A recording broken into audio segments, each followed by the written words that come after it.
So I'll call this meeting to order at 6:02.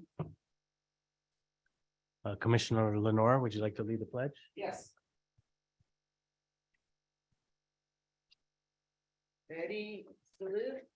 I pledge allegiance to the flag of the United States of America and to the republic for which it stands, one nation, under God, indivisible, with liberty and justice for all.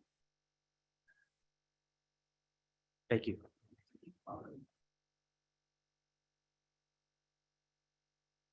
So we'll move on to verification of agenda posting.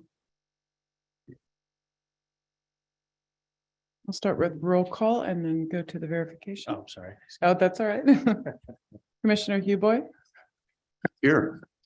and Chair Henderson is absent tonight. Commissioner Corona, Here. Chair Belong Present.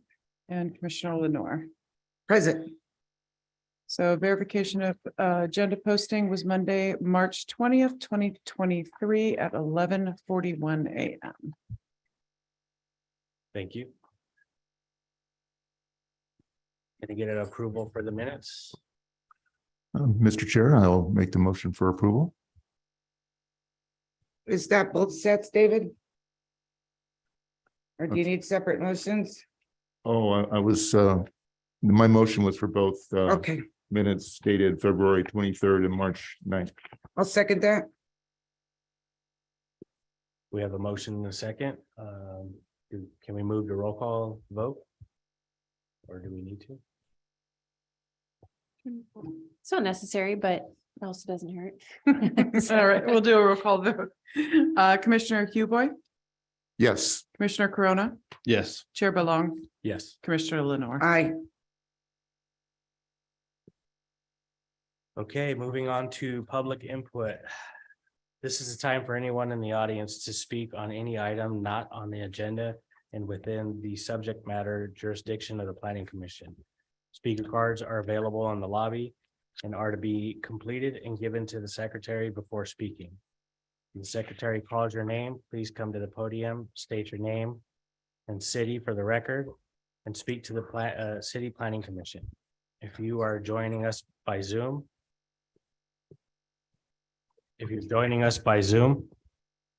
please click on the bottom of your screen to raise your hand. If you are joining us by Zoom using a cell phone, please press 9.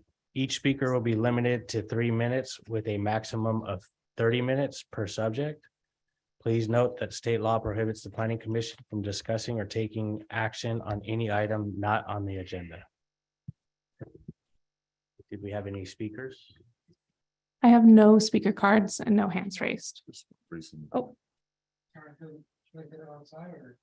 It looks like we have one speaker. You can fill it out after if you'd like to come to the podium now.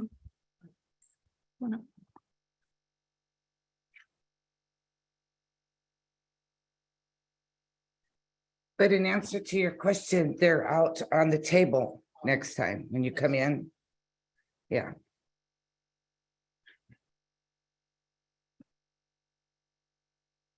Okay. I'm Pablo Rodriguez, and I just want to start by saying that I'm not in favor of this proposal. When we first bought our house, we were never told, Excuse me. oh, sorry. So this item is on the Oh, agenda, no, I'm sorry. and so you'll have an opportunity Awesome. to speak after the I'm presentation. sorry. Okay.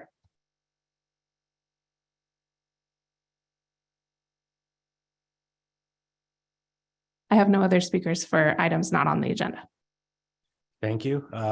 We will close public input for items not on the agenda.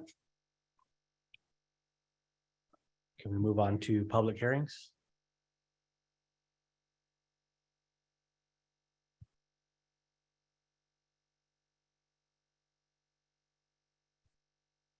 So you kind of announce the item right off the agenda there. You say what we're going to discuss there. Okay, so item number 1, we have the Eden Housing Incorporated. Okay, this is going to be Erica Purcell. Thank you. Good evening. Tonight, the planning commission is looking at a site and architectural review and a density bonus for a 100 unit affordable multifamily residential project. The project is located on lot 100 in west of Fairview. That's on the corner of Avenida Cesar Chavez and Mimosa. It's within the west of Fairview specific plan area, which envisioned the future build out of an entire area within the city. To give you a little bit of background on this property and this project, as I mentioned, is located within the west of Fairview specific plan area. The city of Hollister approved the specific plan and the zoning that went along with that specific plan on February 17th and March 16th, 1998. Within that specific plan, the specific plan identified the number of dwelling units that were allowed within the west of Fairview specific plan area. It identified design guidelines, parking, development standards, and where certain or where housing types were allowed to be located, including this project site. On October 10th, 2000, the city council entered into a development agreement with the Ward Homes, which covers their portion of west of Fairview. On June 27th, 2007, the planning commission approved tentative map 2005-1, which included this property, lot 100. And on April 2nd, 2012, the city council amended the development agreement, which included a revision to the affordable housing component for the project. And then again, on May 17th, 2021, the city council amended the development agreement to require that the 100 affordable apartments, which were previously designated in the specific plan on this lot was designated for affordable multifamily. It then redesignated it as being 100 affordable units on lot 100 as part of the development agreement. This is the site plan for Eden. This is the location of the multifamily product within the specific plan area. Again, the specific plan identified 100 multifamily units on this site. And this site plan, as you can see before you, shows the layout of this multifamily project.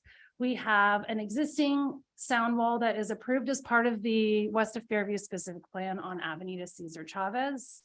Then we have the buildings located throughout the site. The parking is wrapped on Brighton Drive and Hibiscus Drive, and then Avenida Cesar Chavez. At what is really considered the rear of the property, Mimosa Street, there is an existing passive public park that remains. That's about 45 feet in depth. And then behind that, Eden will be constructing a small playground. They'll have bike lockers, and then the community building located behind that area. The kind of horseshoe buildings that you see surrounding the site are the apartment buildings. The west of Fairview specific plan contains specific development standards for this property, for lot 100, for the multifamily. And within the specific plan, it establishes the front and rear setback as 15 feet. Eden will meet the 15-foot front setback, but they're asking for a density bonus waiver for a 6-foot setback on the rear. And even though with the rear, it's at 6 feet, they still have a 45-foot parkway to the street. So it is still set back much further. For the height, the specific plan requires 30 feet. They're requesting 30 feet and 35 feet. Again, they're requesting that through the density bonus, which I'll go into much more detail later, but the 30 feet is what is in the west of Fairview specific plan. Just as a side note, within the R3 medium density zoning district, you can go up to 35. Lot coverage required is 50%. Eden is proposing 23%. So they're very under that lot coverage. This is an example of at the top, you can see the entire frontage of Hibiscus Drive. At the bottom, I just did a little blow up so you can see kind of the detail that is included in the project. Still hard to see. I'll show you a better example in a minute. But what you can see throughout this is we have a varying roof height to break up the massing. We have balconies that are set within, so again, that breaks up that, so there's no blank wall along the elevation. They're proposing a base material as well as a body material, again, kind of giving some more detailing on the building. And then around the windows, which is very hard to see on this elevation, I'll show you a better detail. They're proposing some trim around the windows. They will also have an accent material on the wall behind the balconies. Whoa. So this is their rendering, a perspective of Avenida Cesar Chavez and Hibiscus. You can see where that massing of that building, where it looks flat on the elevation, it is not. The balcony, if you look at the third floor balcony, you can see there's no roof over it. So you have a break in that wall. There's breaks throughout as you look down to the right of this. And unfortunately, it's really hard to see the materials, but there is a different base material than the body material. And then again, you can partially see it from this view, but there's a paneled accent material at the balconies. Again, this is the view from Brighton Drive. This would be the entire view from that street. And you can see here where we have a mix in roof types. We have the varying heights. We have the base material is much more easily seen on this rendering. There's a break in the building where we have the stairwell. So they're really utilizing some breaks within the building to break up the massing of these buildings. Again, Mimosa Street, very similar. And then corner of Avenida Cesar Chavez and Mimosa Street. Again, you can see from this perspective, that change in height where we're varying the height along the building. And then just so you can see the interior view, this is where you can really see those balconies, how they are set within. We have the open air up to the sky. And then on this one, you can definitely see that trim material around the windows. Staff reviewed the design of the project against the West of Fairview specific plan, and as designed, it does meet the design requirements within the specific plan. Staff also worked with the applicant on the design standards that the Planning Commission had. The Planning Commission has previously reviewed, and for the most part, there is one exception. They meet the design guidelines. They worked to ensure that they do meet those design guidelines or those design standards. Those design standards aren't adopted at this point, but they did. We gave them the draft and they worked hard to meet those design standards. So they really meet what we're looking for in those design standards with respect to no blank walls, breaking up the massing, making sure we have some enhanced materials, some defined architectural elements on the building, as well as some enhancements throughout for some more for better. Now I've lost my train of thought. I do that. It'll come back. It'll come back. So for parking, the West of Fairview also has parking standards. The parking standards are established for this lot again. And for this lot, they're required to have 2 parking stalls for the first 4 units and then 1.5 parking stalls for every unit after the 4. What that means is that for this project, they have to have 152 parking stalls. They're actually proposing to have 192 parking stalls, which is 40 more than is required. They are also proposing to install a bicycle storage area where they can store up to 40 bikes. That's also not required by the specific plan, but they've included it on their plans. As far as the landscape plans go, they have 2 plans within your plan set if you're looking at it. They have a tree planting and a shrub planting. And what they're proposing is plants and shrubs throughout the site. So as you can see on this tree planting, we have trees around the site. We have trees within the site. So they are really doing a good job of providing that shade cover that we're looking for, as well as some screening from the street. Those trees will provide at full maturity some screening of the buildings. As far as the shrubs go, again, it's really hard to see on something this small, but they are proposing shrubs throughout the site.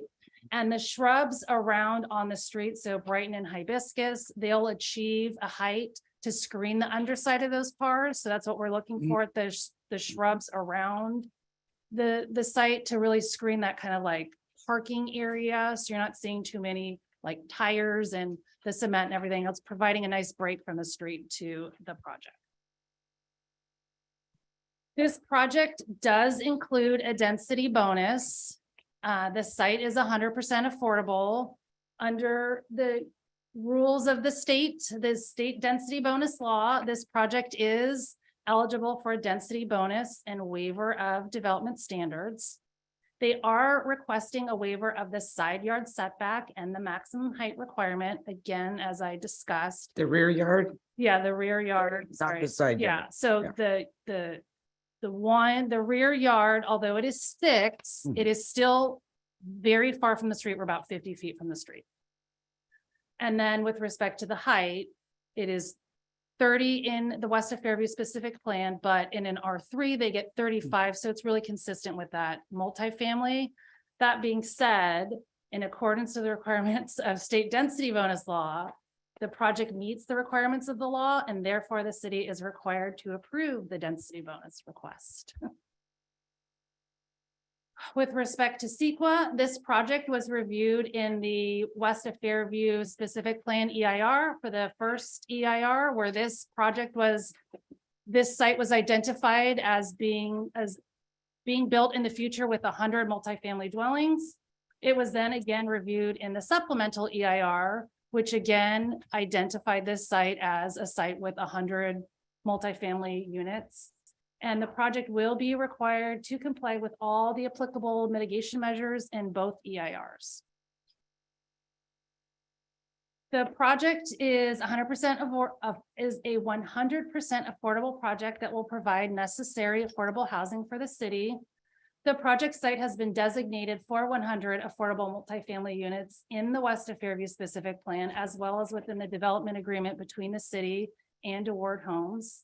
The project is consistent with the general plan, with the land use, as well as design standards that we have within the general plan and within the housing element, which seeks to provide affordable housing within the city and encourage the development of it.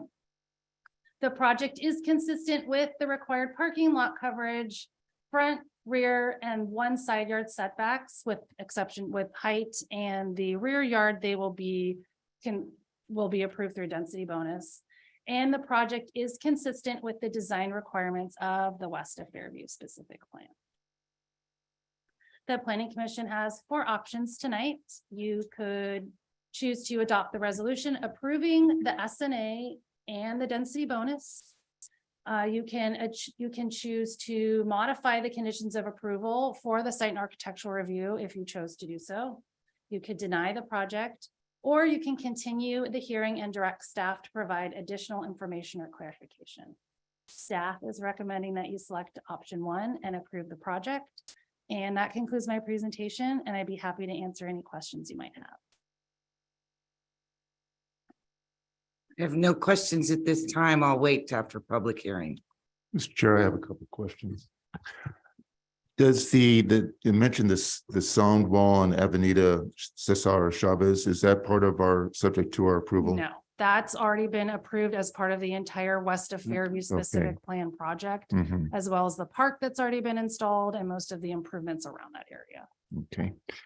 The other question I had is that for buildings A and buildings D, they show mechanical room, but none for buildings B, C, and E. Do you know how they plan to heat and cool those buildings? It's probably more of a question for the applicant who's going to give us a presentation. We can ask them that. Okay, Hmm. thank you. That concludes my questions. On the staff report. Does any other commissioners have any questions? Do we move on to the applicant's Yes, presentation? yes. So we have a Wasia song, and Jennifer, should we open the public hearing and then do their presentation, or? No, Will they be, is it a 3-minute presentation, or is it something separate? Think so? Yeah, 3 minutes and then 3 Okay, minutes. yeah, I would open the public hearing and just consider this public comment, part of the. From the applicant? Okay. Okay, we'll move to public hearing. Public input. So the first speaker will be the applicant, Weijia Song, and we shall pull up your PowerPoint.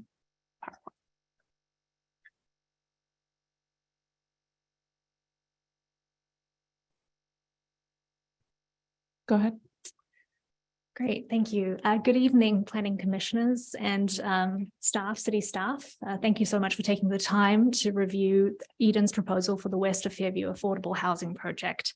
My name is Weijia Song. I am the project developer representing Eden here today, and we have Dixie Baus, who is the Director of Real Estate Development at Eden. This project provides a wonderful opportunity to provide 100 critically needed affordable housing units to the city of Hollister. These units will support low-income families and farm workers within the city. And we ask the Planning Commission today to consider approving this much-needed project. To give a little bit of background, Eden Housing is one of the oldest and most experienced affordable housing developers in California.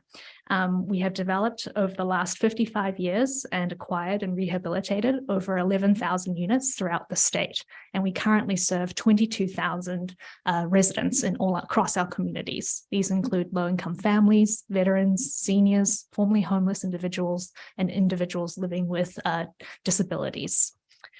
Eden works throughout 15 counties and 50 cities, including the city of Hollister.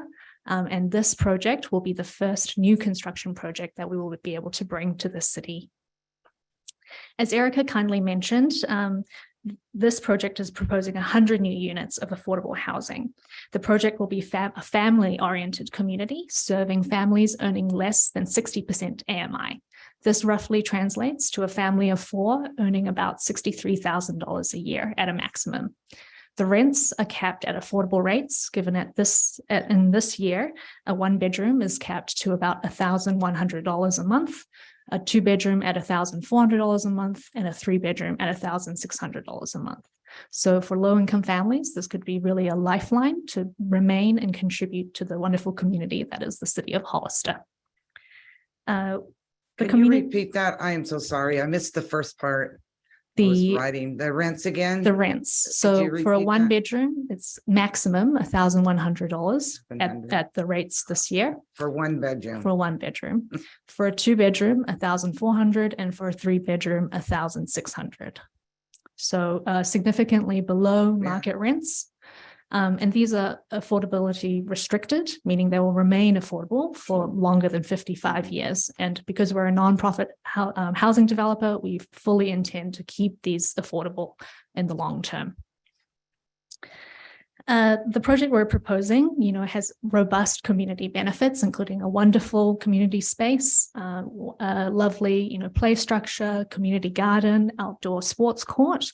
And our communities also come with robust, out of time, but I want to really just kind of quickly wrap up and say, we also do the property management and provide resident services for the project. So we'll provide, on-site financial literacy courses, as well as after-school care, after-school programs for children. Excuse me, how much more time do you need? I just want to say one more thing, Okay. which is this land has already been permitted or approved for 100 units of affordable housing, and it's being donated by Award Homes in support of this development. So I hope you will consider approving the project today. Thank you. Did any of the, can we stay up for questions? Go ahead. Oh, okay, just to follow up on my question on the staff report. Are the heating units contained within the buildings and mechanical rooms? Yes, they are. So there's nothing to be installed on top of the roofs? There might be some, roof penetrations for mechanical equipment, but we don't anticipate, But no heat putting- pumps or anything on top of the roof? not on top of the roof, Okay. no. That answers my question. Thank you. And if you could, one more time, the income. So the the units will be at maximum, capped at 60% area median income. So for this year, a family of four, that's $63,000 annual income. At a maximum. So some of our families will be coming in at a lower income rate. And so that would be kind of the maximum. Okay, parking, with this many parking spots being on private property, you said that you will monitor. What I don't want to see is inoperable vehicles in the parking areas. Mhm. And, you know, we can't really say if they're registered, they're on private property. I mean, when they enter the street, they're illegal, but when you have all this extra parking, I don't want to see extra cars out there that are inoperable. That's a bad look for development. Mhm. So if we could watch that, I would really appreciate it because you do have so much parking and it is very visible. Right. And when we get the shrubs, it won't be so bad, but it is on the perimeter. So I want it to stay nice and neat and not anything that's non-operable. Mhm. Right. So No. you'll monitor that. Yes, and we have an on-site property manager who actually lives Okay, on site. yeah, okay. And Oh, that's good. all residents are required to register their vehicles with property management. So do you build a unit for the property manager to rent? Yes, one of the units is provided to the property And is manager. that a market rate or is that a? No, it's affordable? actually Eden provides it, Oh, they provide it? provided Okay, to the okay. manager. That's all for now. Thank you. One other comment I had is on the tile roof. One of your features of the design is relatively shallow roofs. The tile roofs, and I'm certain that it looks just a bit shallow for a concrete tile roof. Mhm. Yeah. I think we can, continue to refine the exact precise detail Uh-huh. of, and adjust the thickness of the roof, including the edge detail. Right, yeah, but I do like the tile, but I know when it goes to building department review, they're going to look at that and would affect the design if you have to steepen the roof pitch. I gotta read something, because now I see that it might be more appropriate since you're up here. I'm not gonna say everything that I'm thinking right now, but I'm a little concerned that there's a lack of architectural features. So I don't know when I bring that up, but I like the variation of the roof lines very much, because it doesn't look like a box. But I'm concerned that their walls are plain. I love to see architectural features. I would be even so agreeable if we were to approve this, that maybe the development service director could have a little leeway. And then the white bars on the balcony straight, they're not my cup of tea either. I prefer a little bit of a design in those metal things for the balcony. Personally, it just gussies it up a little, and maybe they should be black wrought iron. It seems to me that would be prettier than the white straight ones, but mostly I'm concerned with how plain it is. Is there anything you could say about that? So in terms of the colors and our conditions of approval, we actually have a condition in there that actually states that we need to confirm those colors with the city Yeah. before the final What about decision. enhanced architectural features that sometimes come along with density bonus projects? I don't know, it just seems, David? So through the chair, we can have the discussion about this I assume, after. I'll make my public comment. comments after the public hearing is closed. A I project just can wanted to always be ask her. conditioned later on, but I would wait till after. Okay, public thank comment. you. Thank you. I had I wanted to ask their question. Is there a maximum vehicle per unit? Allowed? Yeah. Yes, we don't allow, we divide the number of parking spaces by the size of the unit, and it's prorated per unit. There's there will be some one bedrooms that will only have access to one parking space, but twos and threes will have access to two spaces. And then maintenance will be obviously done by the facility, there'll be outdoor maintenance. and Yes. Common area maintenance. Yes, correct. And how many employees besides the manager will be available during the day? So the property will propose, we have a full-time on-site property manager. We also will have a property supervisor who will be part-time on the site. There will also be a full-time maintenance staff and a part-time janitorial staff, as well as a resident services provider. Yeah, it's on. It's on. Oh, And will there be security on site as well?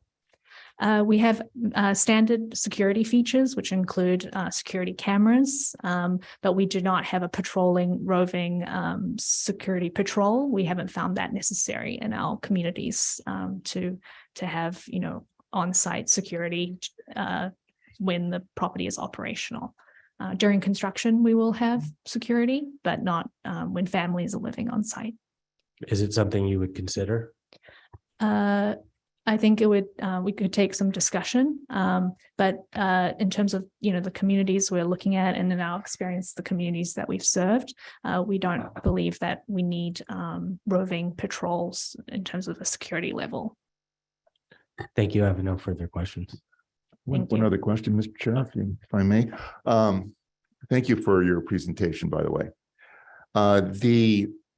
What we're looking at on the screen there, the windows, they have like a trim kind of projected. It looks like it's the trim kind of projects the window on the front facade. But if you look at the side, it looks like it's all planed out. Are those windows, are they just treated on certain facades that way, or are they all that? The windows on the exterior of the building Yes. have a 6-inch protrusional frame that's to help with solar shading. So it's not flat.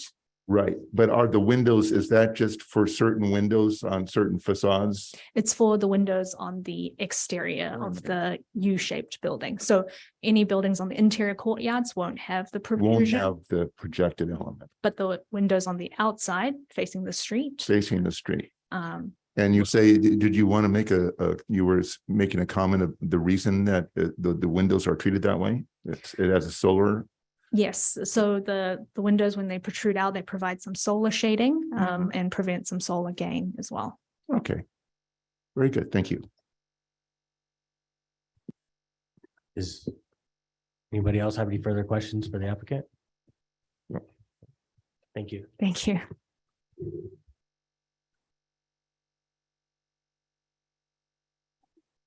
The next speaker I have is Alexander Yuan. what's his name again? My name's Alexander Yuan. Alexander Yuan. So I assume if I just ask for the next slide from you, is that right? Yes, that's right. I think it's a few.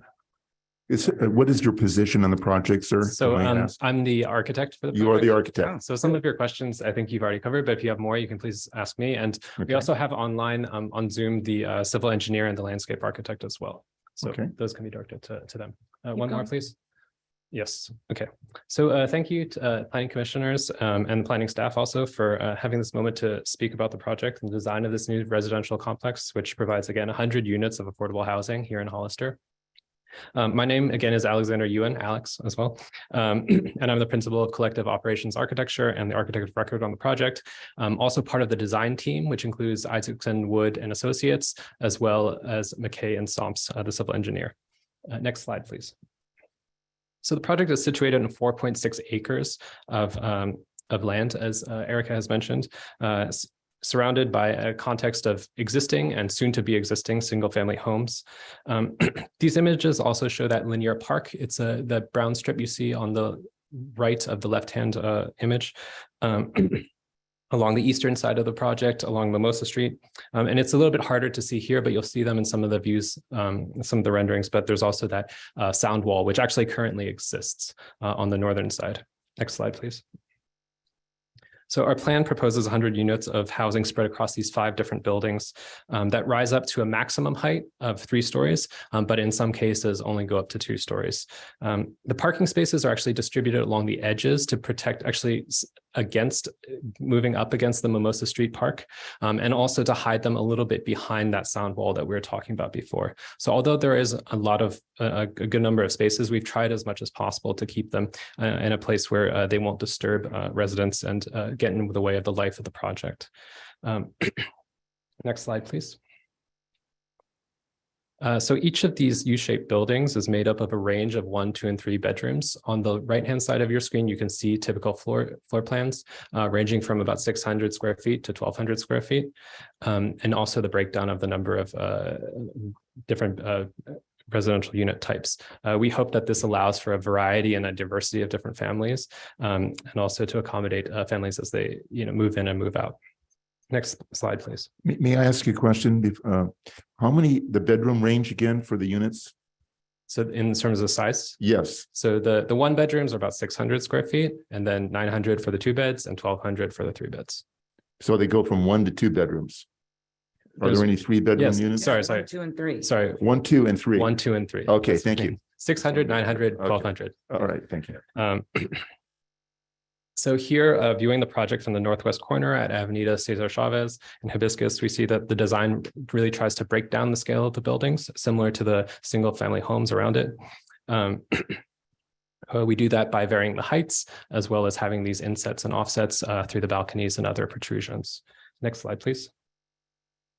As we get to the south side corner, this is also where we use height to sort of relate a little bit more to the context. So at this moment, the buildings are only at 2 stories high, a little bit more in line with the scale and shape of the neighboring buildings. Next slide, please. And here you see the view of the central passageway, which include, in addition to being an emergency vehicle access, really for 99.99% of the time is where we see the kind of life of the project being. This is where residents. How much more time do you need? About a minute, please, after answering the question. Yeah.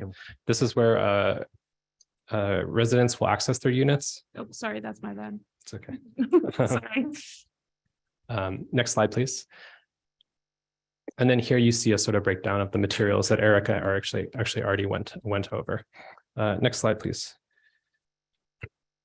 Here you see one of the passageways that leads from the parking actually to another courtyard. We also hope that by positioning balconies next to these passageways and these courtyards, we can allow some of that public life and private life to overlap and really make this a place where, some of the security commissioner that you're talking about may not be necessary because there is kind of oversight and there's kind of the ability to view things as they're happening. And next slide, please. Finally, we see a view of the project from the northeast where it meets the public park on Mimosa. Our vision for the West of Fairview Affordable Project really is one that combines a contemporary style of building with a kind of that in a way that fits into the neighborhood and the kind of existing style present in the neighborhood and in the city of Hollister.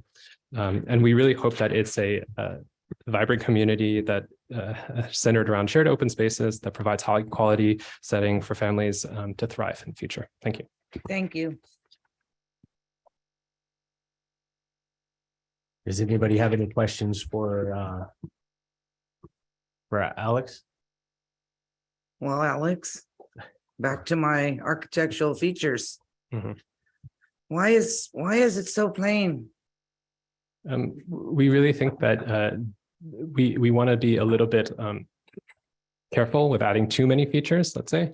We think that some of these balconies and these other material features really create a project that's quite consistent.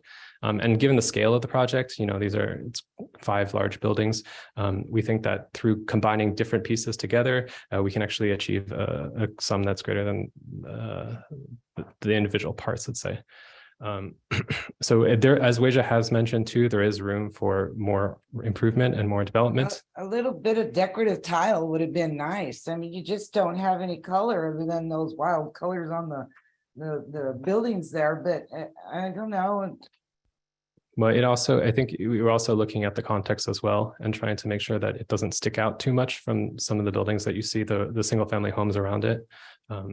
Which use actually quite a similar kind of range of materials, maybe not exactly the same ones.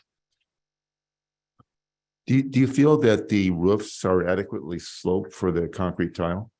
Oh, yeah, that's good. I do think so. And part of it too is to maintain the height limitation. Mhm. You know, well, basically, as you see, the 3-story buildings, there is a certain kind of, we're trying to make sure that there's enough space within the buildings, but also to have that slope there as well. Right, because I would, if there has to be any revision, I would want to keep the tile. I would not want to like go to a tar and gravel or anything like Right. that nature, just to comply with the height requirement. Mhm. I see. No, and I think the tile as well is another way that we're really trying to relate to the Mhm. buildings around it. As you can see, most of the buildings on the single family homes have that sort of that tile. Okay.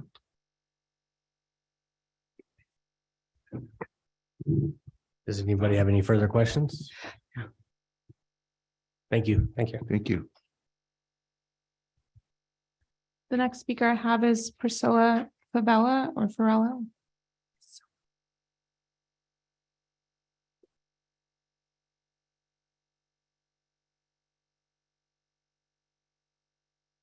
Oh, I'm short. Hi, everyone. Priscilla Favela here.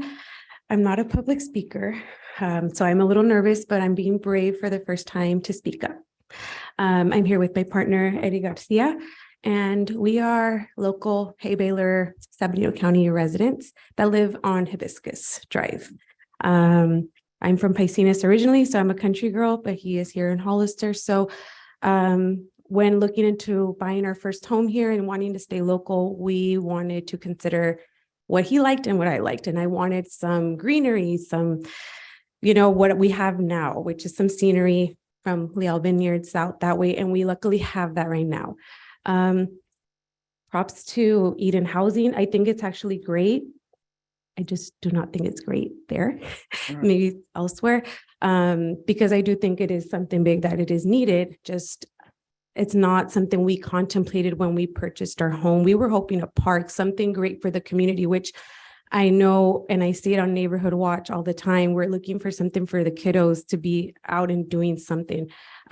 Personally, when we have our own family, I would love something there. And I know the school's there, but we have so many beautiful people walking their dogs, walking their families down Avenida Cesar Chavez, that it's like, wouldn't it be great to have something there?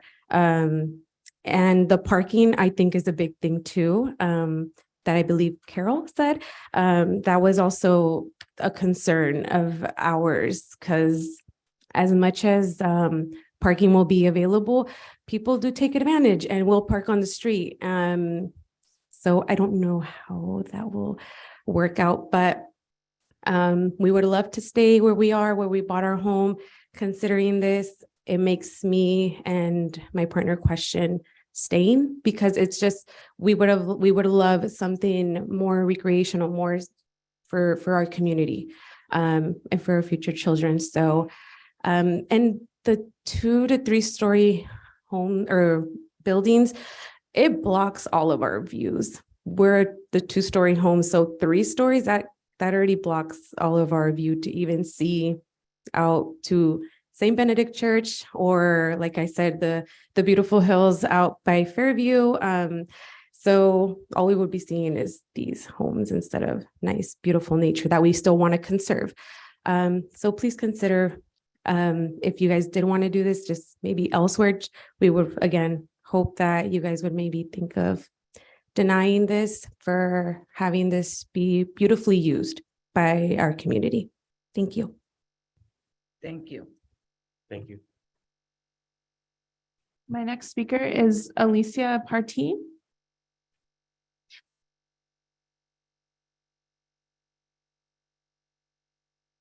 Hello, I am actually on the corner. I would be right on Hibiscus and Lantana, which is right behind, I'm sorry. Okay, right where the sound wall is. And so one of the reasons I think I'm against the project is because, one, the communal resources are just going to be stretched. What we call a park is not a park. There's no swings. There's nothing for the kids to play on. We have to go to the school, or we go over to Sunny Slope, or the park behind where the new build is. So I'm not sure what the park is. So I was also hoping for an area that was recreational for the community to use. our home is our refuge. I chose Hollister after moving back from Norway back to the United States because it was country. The air is fresh, the hills are green. And actually where they're building, it will absolutely block the view. But more so, I wrote some notes down. Unwanted noise, we already have that. Thank you for putting a stop sign there, but we still already have trash and noise because I'm on the corner, we're already, even with the residents there, and they're not done building. We're not done building yet. The back roads to get out of Hollister. I mean, we have so much that we can do just to make what we currently have right. And as a homeowner, maintaining a home in good condition requires an ongoing investment of time and money. In that sense, we know that a lot of times, though, we absolutely in California need affordable housing, but I really do want to hear what are we going to do when it deteriorates. This was my forever home, right? And so, but what happens when affordable housing deteriorates? Who's going to reinvest in that? And absolutely, we need security around there. I'm not sure if you guys have the reports of what goes on, but there's a lot, maybe because there is still construction there. But I just envisioned something that was a little bit more neighborhood friendly that we could all share together in the community, and that our tax dollars would be paid. I'd pay extra tax dollars to have something like that. Thank you. Thank you. Thank you. My next speaker is Oluwaseyi Amori.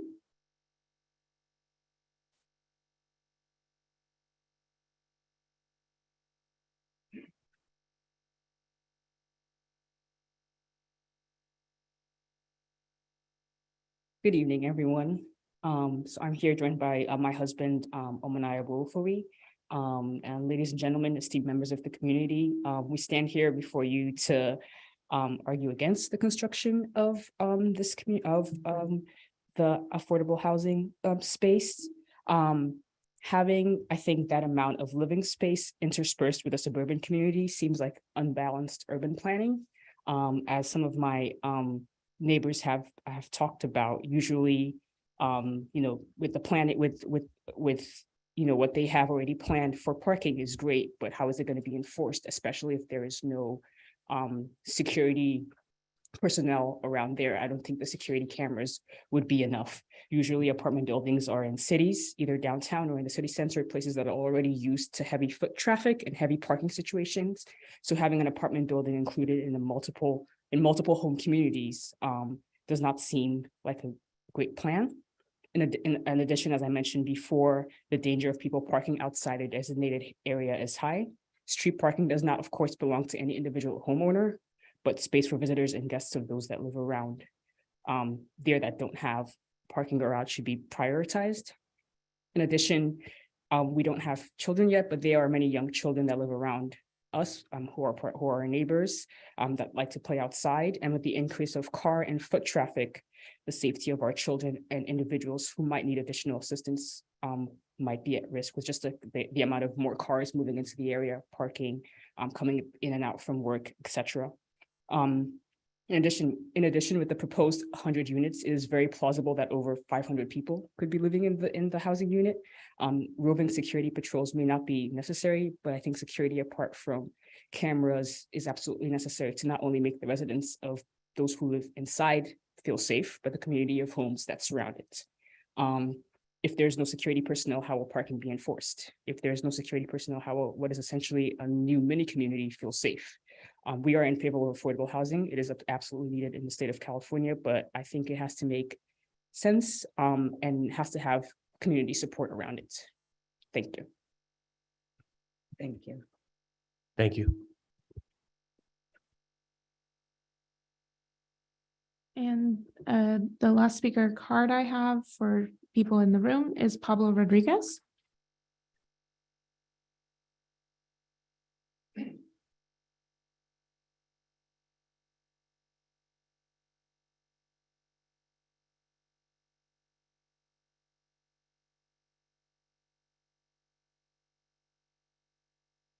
Hi, guys. I'm not used to talking in front of people, so again, I do apologize. I'm a little nervous.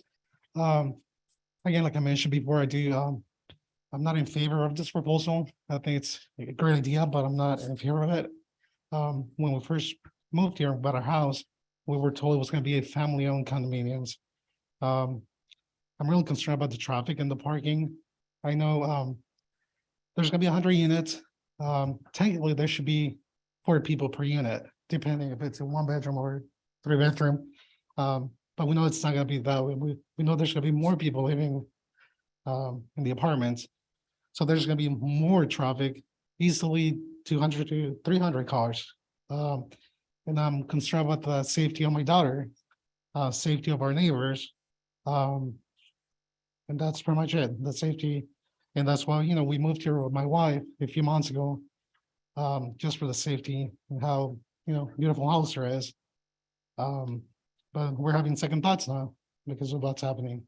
So that's pretty much it. Thank you. Thank you. I did receive another speaker card for Sandra Kitanar.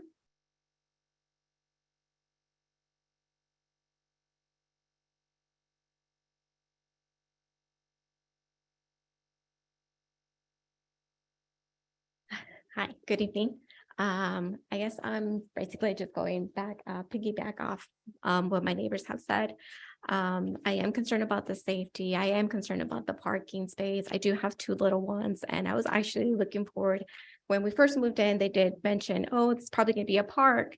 And it was, a great idea to just move into a neighborhood that was gonna have a park like right across the street, safety for our kids. I could be able to watch them and, have a space where our neighbors could, get together, get to know each other, feel like a community, feel safe.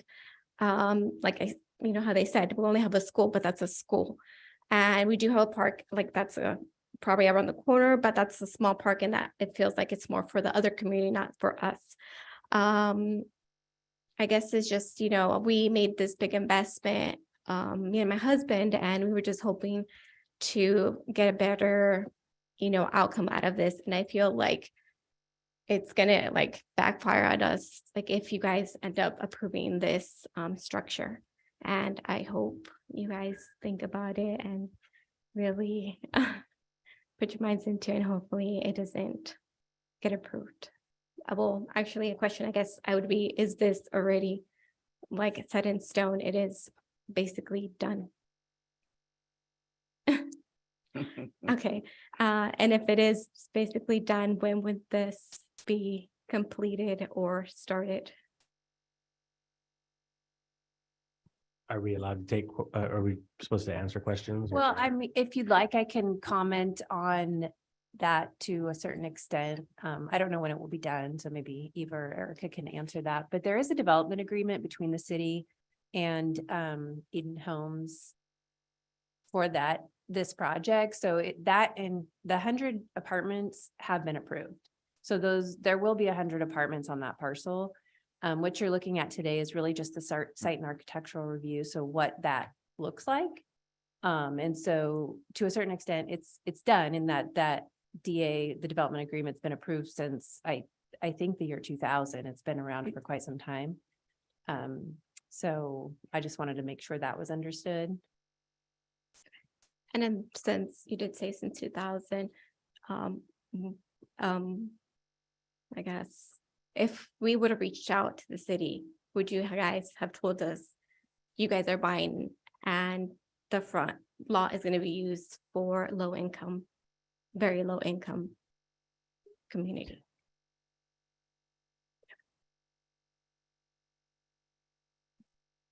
We can address some of the comments after we close the public hearing, if you don't. And I guess I'm done. Thank you. Thank you. I have no more speaker cards in the room, but let me check the online participants. I do have a raised hand for Barbara Gray. I'm going to go ahead and allow you to unmute, Barbara. Go ahead and unmute yourself.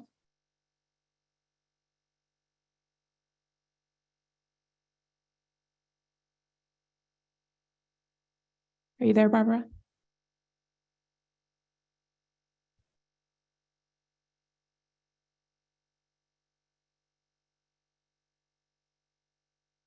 I see you're unmuted, but we cannot hear you in the chambers.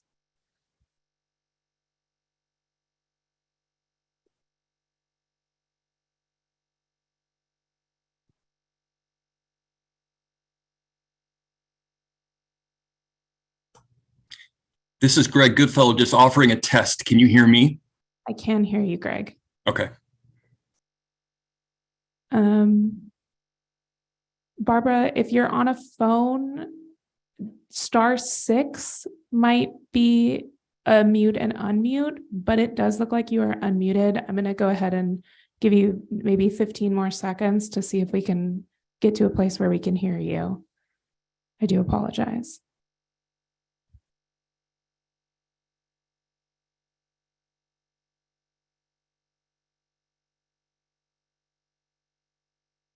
Okay, Barbara, I apologize, but we cannot hear you in the chambers. I do appreciate you coming to the meeting and listening in. And if you have any questions, feel free to reach out to the planning division, and we'd be happy to answer any questions for you. Thank you.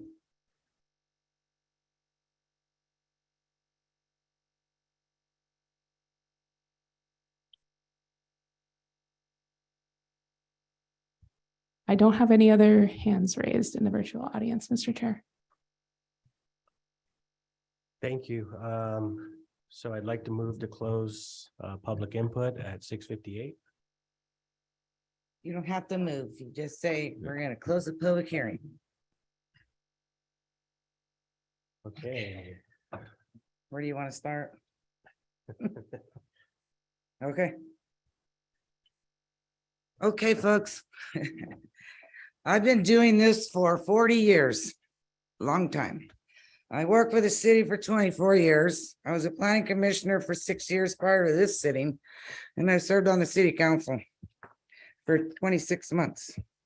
So I'm kind of knowledgeable on things and things that we need. And I'm also fluent in RHNA, which is the Regional Housing Needs Assessment. This factors into our RHNA numbers for very low and low. These projects are very rare and hard to pull off.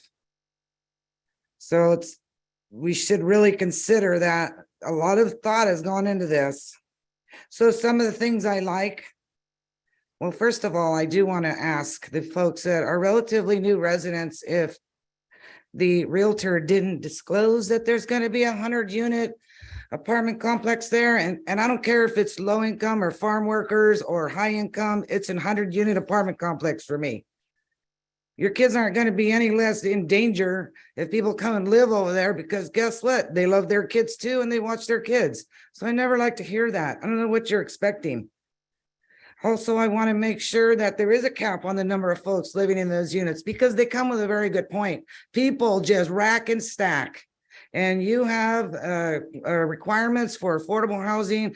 I know you're going to do an inventory audit every year or 2 years. I also worked in the housing division for the city of Hollister, where we had to do a check on everybody to make sure they're where they're supposed to be and they're not renting it out, and there's not too many folks living there, because you're supposed to know how many folks are in there. So I'm hoping that there's going to be some kind of an enforcement tool there, because it does have regulations for this project. Also, the Parks Master Plan has never stated there was going to be a park there. So if you want to know where parks are going to be, and I know this is a lot for the general folk that don't work in planning, but really you should always be concerned with the general plan designation around you, where the parks are going to be located, obviously where the schools are. The property owner needs to do the research, and you guys know this. You're responsible for doing research about what is in your neighborhood and what's going to occur in the future. Okay. I like the fact that it has great circulation. You got roads there. They're going to come out on two sides. You don't have anything coming out to the south, and you don't have anything coming out through the park area. I think they're going to propose a little bit of a small playground. I like the parking pattern, because that allows you a large setback. Imagine having a 90-foot building at the property line, and they could do that if they wanted to. They could plop it right down on the property line. You wouldn't see anything. So they backed it up. They've added some 2-story and not just all 3-story. And I'm going to tell you that views are wonderful. They are wonderful, but you live in a city. You're not living in the country. And sometimes views will get cut off. Probably when you built your 2-story house, somebody got cut off in their 1-story house. It's all the time like that. So what's great for the public? You know, what's great for the public is affordable housing. And we have a great lacking, and I know you guys all know this.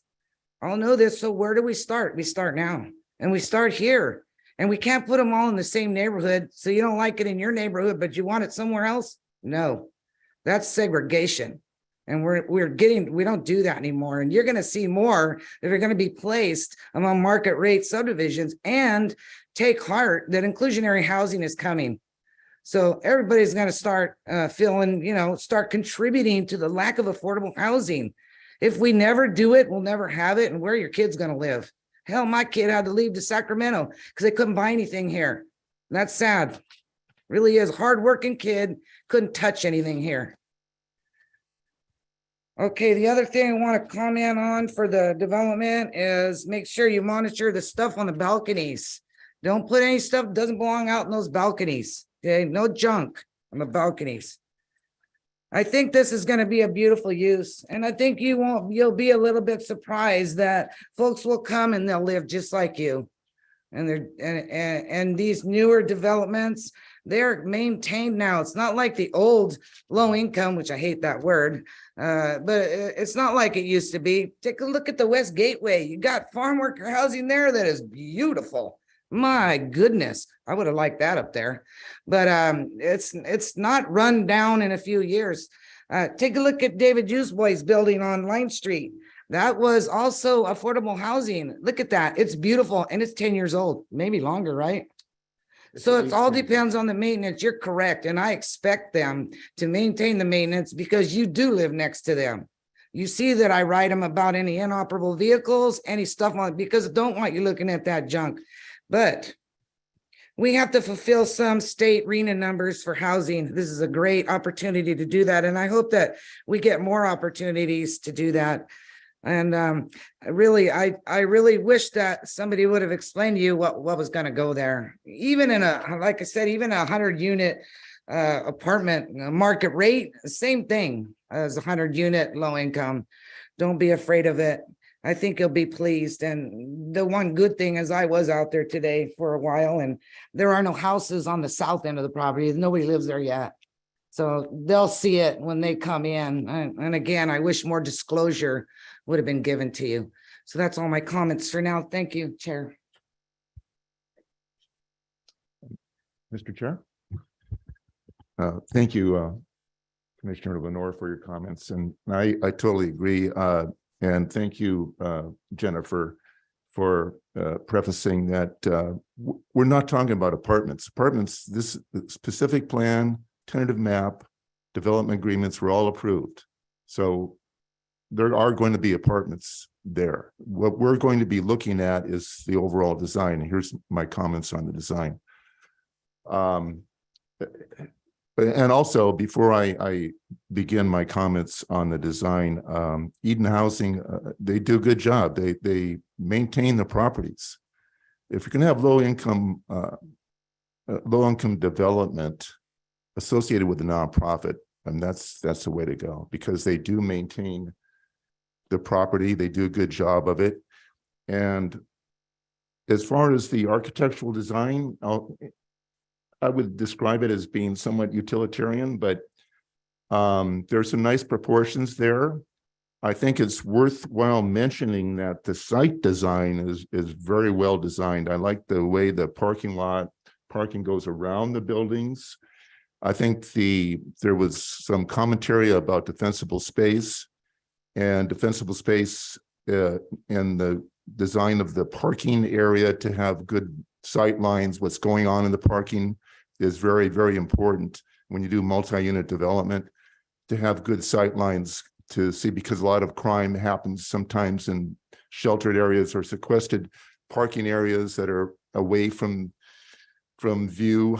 In this particular case, we're looking at here is good site circulation. And if you look at the planning plan, the trees that go around Brighton Drive, Hibiscus Drive, Avenida Cesar Chavez, and well integrated within the planning parking strips. It's a very robust landscape design. The parking, I think it's worth saying is that in this submittal, they're providing 40 additional spaces than what is required, which is good. I mean, to provide the parking, to get to the density, to also integrate the landscaping, I think it's I say that's good. He did a good job. I understand Carol's concern about, it's relatively boxy, I guess you might say. But there's some nice design features, the windows, the tile roof. Even though it's 3 stories, the height is relatively modest. The balconies, they work to articulate the mass and the bulkiness of the mass. I think that the color would help, certainly does help, kind of give some accents to the proportions of the building. So all in all, I say that, and this is what we're looking at. We're looking at site and architectural. We know we're going to have apartments. We need low income. We need this diversity of housing. I know Carol's been a long time. I've been here a long time too. I went through the 2005 housing element. We're way out of proportion with low income housing. We need to have diversity I know. And we were the fastest growing county in the 90s, but it was all single family detached homes. Got us into some problems with our infrastructure. But now we realize that we need to have more affordable housing within our inventory. And this is a step in the right direction. And that concludes my. It's gonna be required. It's a requirement from the state. Yes, and I appreciate your concerns. I appreciate you coming and expressing your concerns. But I think you'll find that this is going to be it's going to be a good for our community. It's something that we need. And that concludes my statements. Thank you. No question. The issues that I have, I mean, security is one of them. I'd like to see somebody on site 24 hours a day. Obviously it wouldn't be one person, but 7 days a week, because we do have the issue with parking. I don't know. Property manager though, right? Yeah, essentially, I mean, that would be, but then is that person gonna work 24 hours a day? Yeah. But, I mean, that's just me personally. I'd like to see somebody there. Just monitoring the parking lot, making sure there's no loitering and things of that nature going on, regardless if it's a resident or a non-resident. There's a lot of parking there. People could see that as a place to hang out, because it's just kind of a vast parking lot, and there's going to be 40 extra spaces there. So that's one of the things that I'd like to see. And then as far as I agree with you, there should be enforcement on how many people are in the units as well. And I'd like to know how they're going to do that. And then also, the maximum vehicles based off of how many people are in the unit. And the other thing that I had questions on was street parking. Now, is there going to be street parking available on all 4 sides? And that was another concern of mine, because if somebody's only limited to 2 parking spaces and you have 4 cars, then you're going to end up with cars in the neighborhood. So I kind of want to see how that's going to be monitored and mitigated as well. And then those were my main concerns. I appreciate that they're going to have maintenance on site. So I'm assuming residents, if they have any issues with their units 24 hours a day, they can call a maintenance person and they'll be able to go and assist, whether it's a leak or anything like that, or whatever the case may be. But that's all I have.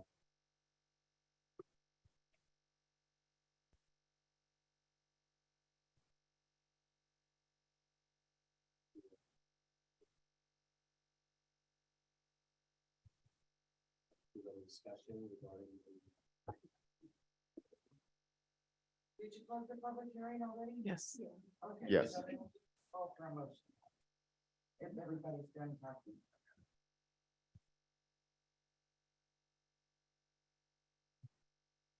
I mean, me personally,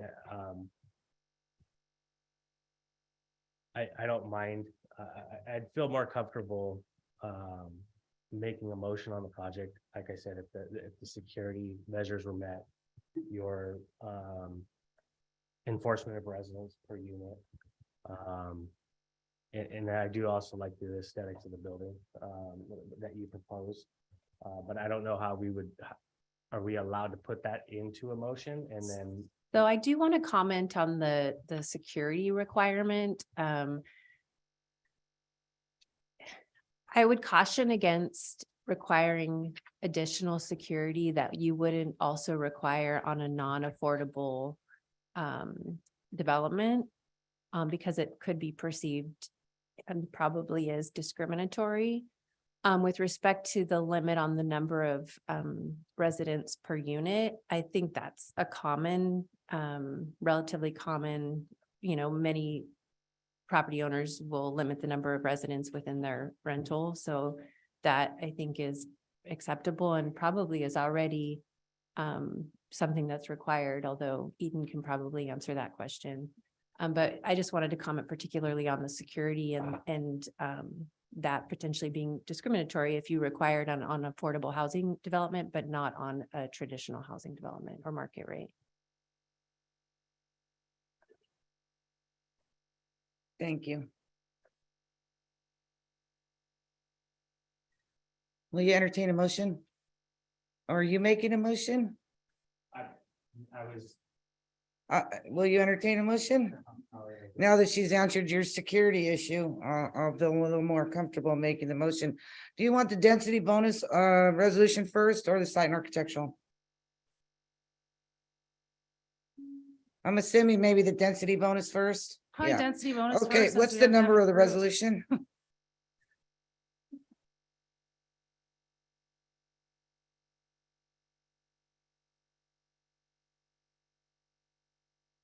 I believe we should be 2023-8.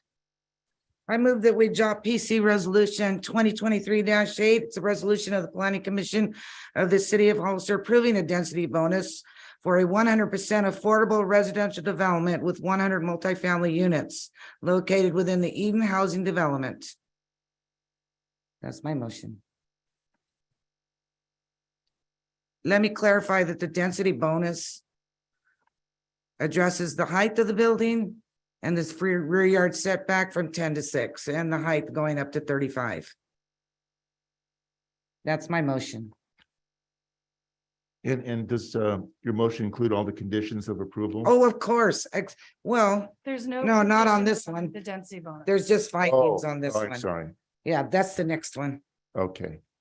So you're making a separate motion for that? The SNA is separate. The density bonus is the one I'm doing now. Okay. I'll second the motion on the density bonus. So we have a motion and a second on the floor. Any questions? Call for roll call? Commissioner Huboy, Yes. Commissioner Corona, Yes. Chair Belong, Aye. Commissioner Lenore. Aye. Motion passes.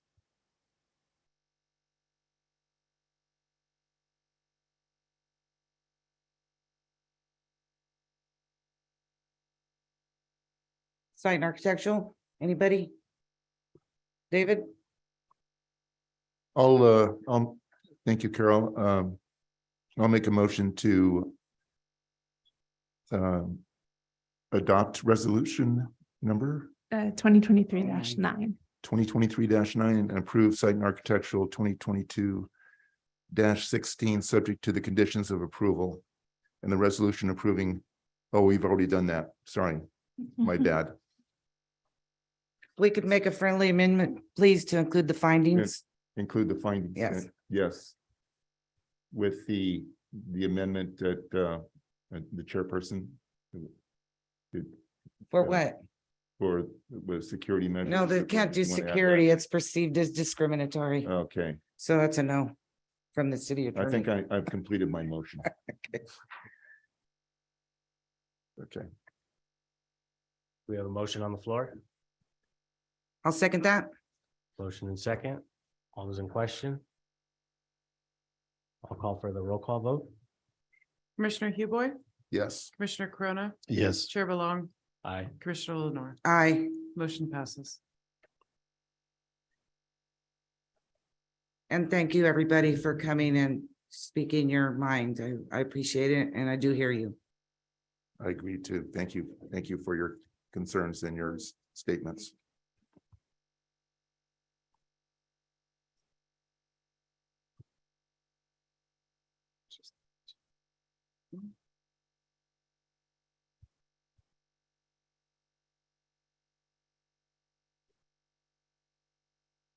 Thank you.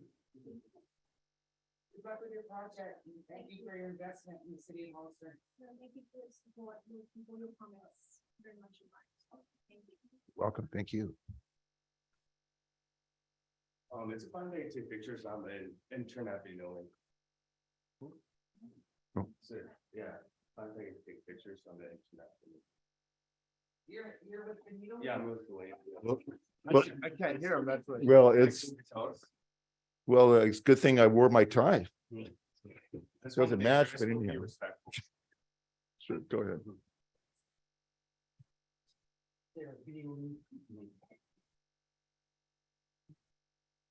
Sure. Thank you.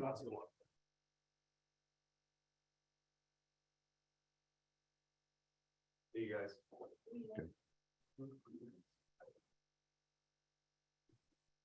So, are we ready to move on to the next agenda item?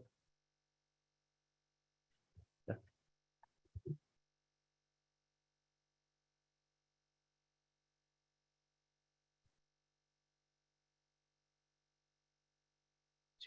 Staff report.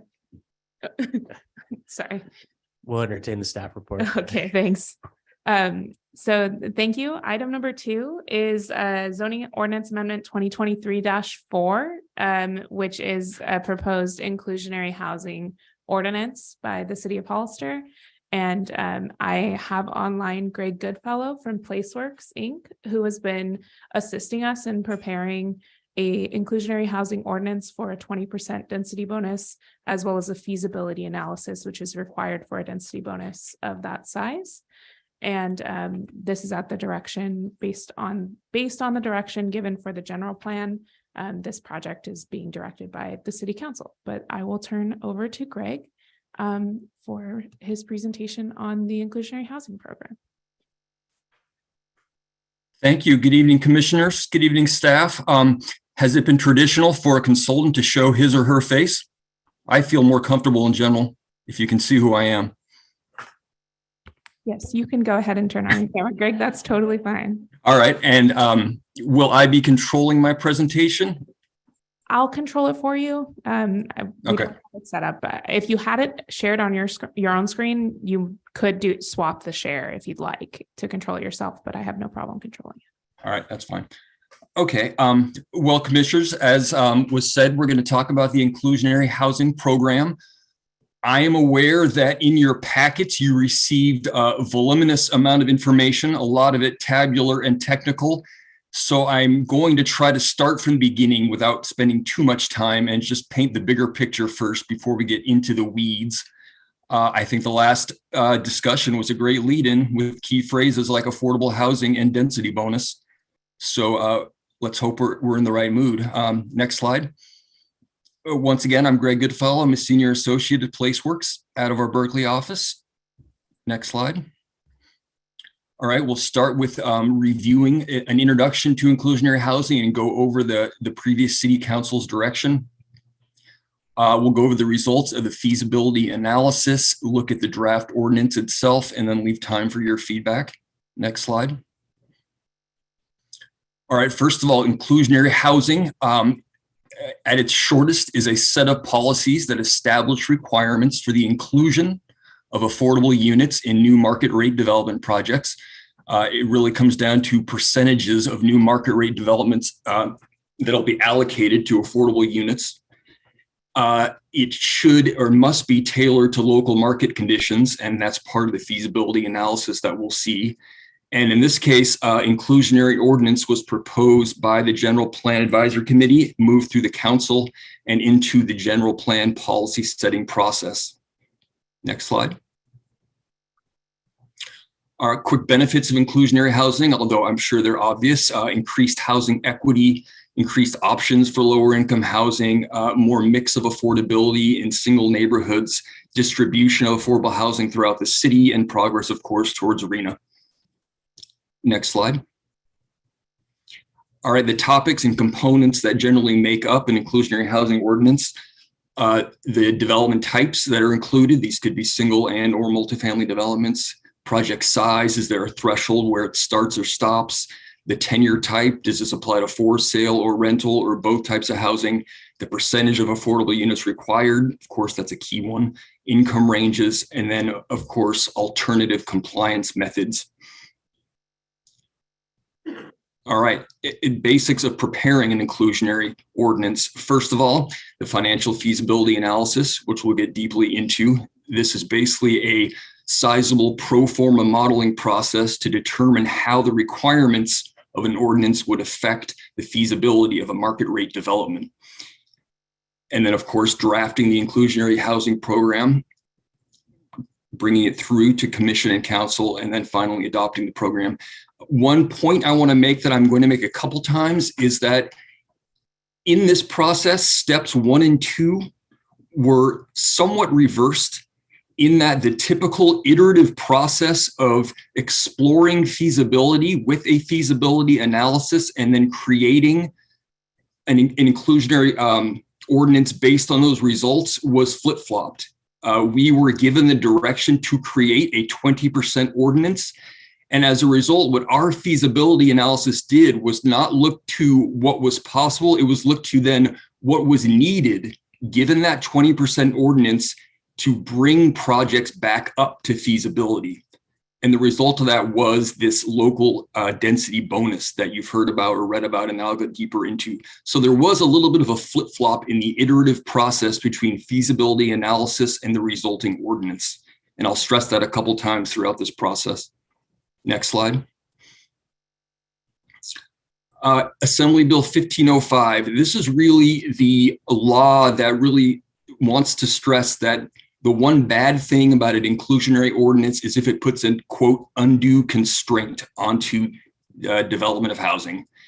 And what the law says is that HCD can request a review of a feasibility analysis if the program includes a requirement of more than 15% affordable for rental housing, or if the city has a bad rap in terms of meeting its housing requirements, which Hollister does not. The city has not failed to meet its RHNA, and the city has not failed to submit a housing element. So Hollister has a great track record with affordable housing. But as you know, the inclusionary ordinance as proposed includes a 20% requirement, and therefore, per AB 1505, HCD can request to review the feasibility analysis. It doesn't mean it will, it just can if it is brought to its attention. And HCD will never seek out an ordinance to review.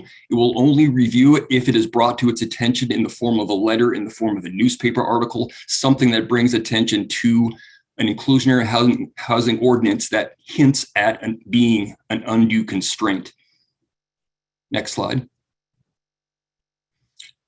All right, density bonus. This is a key topic that we're going to need to understand fully, and that it sounds like for the most part you do. California density bonus law exists. We know that it can provide cities up to 80% density bonus based on the percentage of affordable units. The second bullet point here is very key. As a result of a 2013 court case, Napa versus Solano, inclusionary units can qualify as affordable units for the purposes of state density bonus.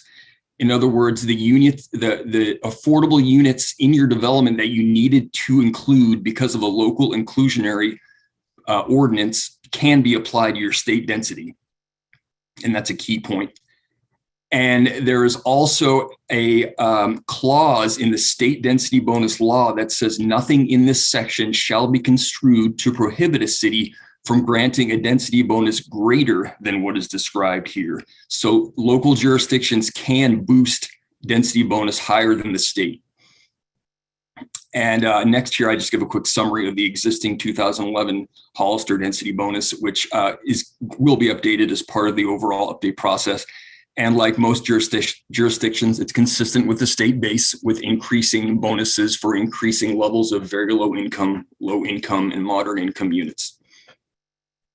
Does anyone have any questions at this point? All right, next slide. All right, the city council direction we received, we were told to obviously prepare 20% inclusionary ordinance that would apply to both single family and multifamily.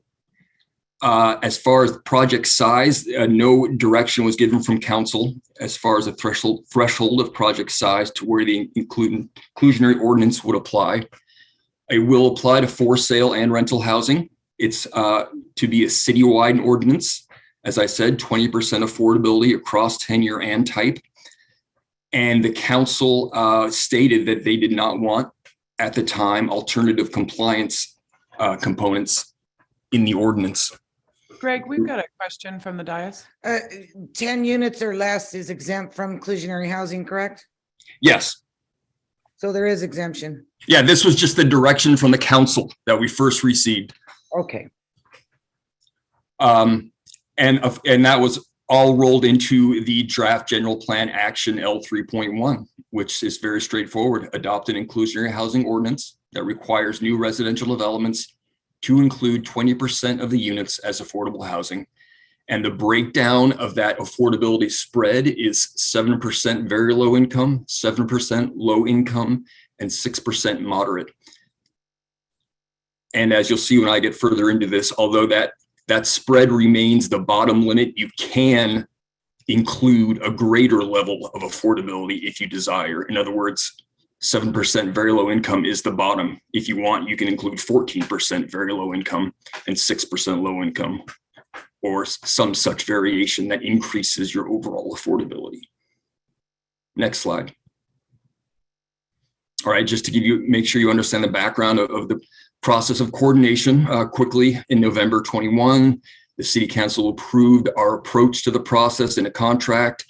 Early 2022, they hear our background presentation on all the components of inclusionary housing, the legal background, et cetera.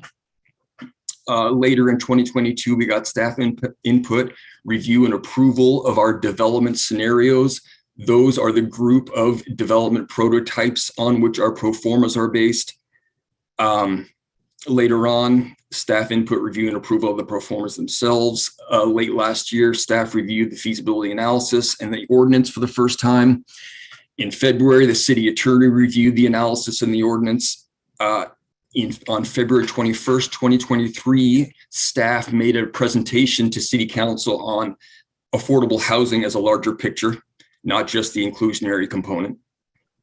And then here we are tonight at the Planning Commission, and later on, hopefully in the next couple of months, we'll take this to the city council for adoption. Next slide. All right, a new color, darker blue. Let's talk a little bit more about the financial feasibility analysis, which in short, compares the financial performance of a market rate project to the same project that fulfills the inclusionary requirements. And something that's not on this slide that I want to make clear because it can be confusing, a financial feasibility analysis is not a nexus study. They are similar. A nexus study basically quantifies the impact of a new development and attaches a cost to it as a way of then establishing a fee for the developer. That is not what a financial feasibility analysis does. It basically, again, just saying how much affordable housing can a market rate development bear while staying feasible. And it is also not an appraisal. An appraisal is much more focused, much more accurate, and focused on a single property. So those are three things that need to be kept clear. The financial feasibility analysis is much more broad, and it has more limits in terms of accuracy. And it provides evidence that the program does not, again, unduly constrain housing production, does not deprive developers of a fair and reasonable return on their investment, and balances private interests with public benefits. And one more time, I'll stress this again. Our financial feasibility analysis, because we started with an endpoint, a 20%, what we wanted to do was make sure that we understood what it would take to bring market rate developments back up to feasibility to meet that 20%, as opposed to exploring without an endpoint and finding out what a feasible requirement would be. Next step. Financial feasibility analyses include financial performance of prototypical development projects under 3 scenarios. I'm now referring to ours in particular. So we created these 5 prototypical development projects, and that worked closely with staff on that, looking at the city's existing pipeline of projects, what's going on, where the general plan policies are leading in terms of density, et cetera. And we looked at each project under 3 scenarios. First of all, just the market rate. How feasible would each of these projects be if they were fully market rate? Then we looked at what we called the inclusionary scenario. How feasible would each of these be with that 20% inclusionary requirement and the maximum state density bonus? And the reason we included the maximum state density bonus is because of the assumption that any developer who's faced with this affordable requirement is going to maximize state density. So it really made the most sense to look at it from a developer's perspective and keep that maximum state density bonus in with the inclusionary. And then number 3 is really what I keep referring to in terms of working backwards. Number 3, the local bonus scenario, is where we said, all right, we saw that number 2 was infeasible on all 5 prototypes. What then needs to happen in order to bring those up to feasibility for the developer? And what that says is basically what we came to was the local density bonus that was going to be required to bring that project up to feasibility. How many more units are going to be needed to make the developer happy? Next slide. All right, what are the metrics for feasibility we use? This is some quick technical information. For the for sale projects, we use internal rate of return. That's a measure of return based on annual net cash flow. It's the most dynamic, most complex, and most accurate, and it's the industry standard. And the threshold of feasibility is 15%. If you're making a 15% IRR, your project is considered feasible. For rental projects, we used cash on cash yield. This measures net revenue relative to a developer's investment for the first full year. Again, industry standard. The threshold here is 6%. If you're getting a 6% or more COC, your project is considered feasible. Next slide. All right, the development prototypes we created with staff. We created 3 for sale prototypes. The first one is more of a traditional subdivision, 220 units, single family detached at 4 density units per acre, relatively low density. The next one, we upped the density significantly to 10 dwelling units per acre, still 220 units, single family detached. And then finally, we looked at a 4-story condominium with 12 units over parking at 40 dwelling units per acre. This is more representative of some of the densities that the general plan is moving towards. It's less representative of what's happened in Hollister in the past, but more where it's going. So we thought it would be interesting to look at. And then for rental, we looked at a 3-story apartment building with 30 units at 20 DUs per acre. And finally, a 4-story apartment building with 120 units at 30 dwelling units per acre. Next slide. All right, these are really the key tables of my entire presence here tonight. These are my bringing together so many of the tables you saw in that feasibility study. All right, here's the results of the low density single family prototype. And you can see the first column is the fully market rate scenario. That's 220 market rate units, no below market rate units, nothing for state density bonus, no local density bonus. Again, total of 220 units. We found that that project comes to about a 17.4 rate of internal rate of return, fully feasible. And again, that's entirely to be expected because it's based on market conditions that we studied for our market surveys. And it's based on the type of project that gets built in Hollister historically. So that is not surprising. The inclusionary housing scenario for that prototype, this is where you take out 46 of those units, that's 20%, and make them below market rate. And then you also tack on a 25% state density bonus. Where does that 25% come from? Well, if you recall, our inclusionary equation is 7% very low income units, 7% low income, and 6% moderate. If you go to the state density bonus table, if you are offering 7% of very low income units, you are getting a 25% density bonus. So apply that. That's 55 additional market rate units. Another point to make here is that density bonus does not have to be affordable. That sometimes confuses people. The new units you get do not have to be affordable. They can be fully market rate. That's made clear in the law, which really sets density bonus apart from affordability. It's an exchange. You offer affordability, we give you higher density. It doesn't have to be affordable in new units. So anyways, you've now got 174 market rate units, 46 below market rate, plus 55 more market rate units for a total of 275 units. But wow, look at that feasibility. It dropped all the way down to negative 18.6 with those below market rate units. How did we bring it back up? Here's that key component again of what we did with this analysis. We looked at how many more units are going to be needed to tack back on to bring it back up. Well, that's the local bonus scenario. Once again, the original market rate units, 174.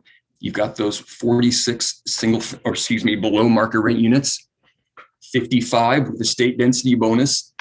And then again, what we found was that it would take an additional 38% bonus or 86 market rate units for a total of 361 units on that site to get back up to feasibility, right at the bottom of feasibility threshold 15.2. So you can see the impact a 20% inclusionary ordinance has on the feasibility of a project such as this. Once again, 220 detached units at 4 units per acre. So that's the first key number out of all of this. A 38% local density bonus would be required to bring that to feasibility. Next slide. Okay, here's that higher density 220 unit prototype. I won't go through everything again. The first column is the same, 220 units. But look, when you cram that density in, you get a feasibility of 47%. So wow, that was hot at the market rate. Throw on the inclusionary scenario, those 46 below market rate units, those 55 additional market rate units, and the feasibility is not as tough as previously, but it's still 6.3%, well below the 15% threshold. And the reason why it's not so bad, of course, as the lower density single family units is because of the soft and hard costs that go into a higher density site are lower.